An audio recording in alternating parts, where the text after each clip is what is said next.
Hello, my name is Angelique, and the Bible character that I chose today is Ruth. The first verse, which includes Ruth, would be Ruth 1:4.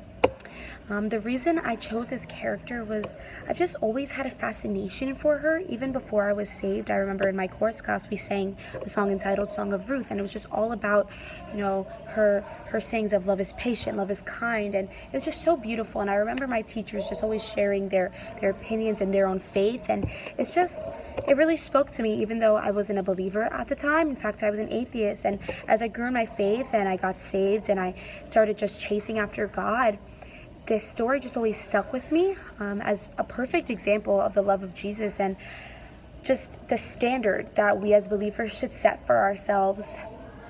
One really cool fact about this story would be that the fact that this story is named after Ruth is unique for several reasons. One of them being is she's a Moabite. So pretty much that means she's a non-Israelite, and within the Old Testament, she's actually the only person with a book named after them who is not an Israelite. And also another reason that this is so unique would be it's not clear whether or not this story is actually about her, with her being as the main character. It actually focuses more on a crisis within Naomi's family. And in fact, Ruth has the least amount of lines and monologues, I would say I'm an actor, least amount of lines than any other character within this story, which is very unique. And it sort of makes you question, is this story, really about Ruth, or is it about a crisis within Naomi's family that Ruth happens to be a part of? Another cool fact that I found very interesting is that this book actually references to the book of Judges, and this reference sort of emphasizes just the integrity that the characters portray, which is very interesting for me.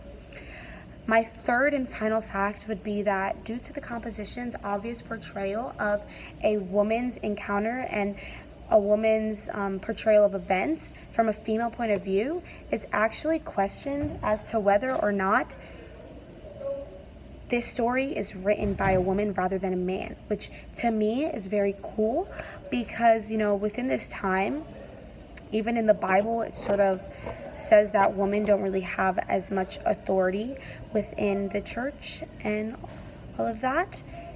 But if this story really is written by a woman, it sort of shows no, even then, God saw men and women as equal, and they do have a sense of authority. They do have power. Their words do matter, which, I don't know, it just really, really, really stood out to me. I thought it was very unique, and that's why I really wanted to include it into my research project. So, yeah, thank you.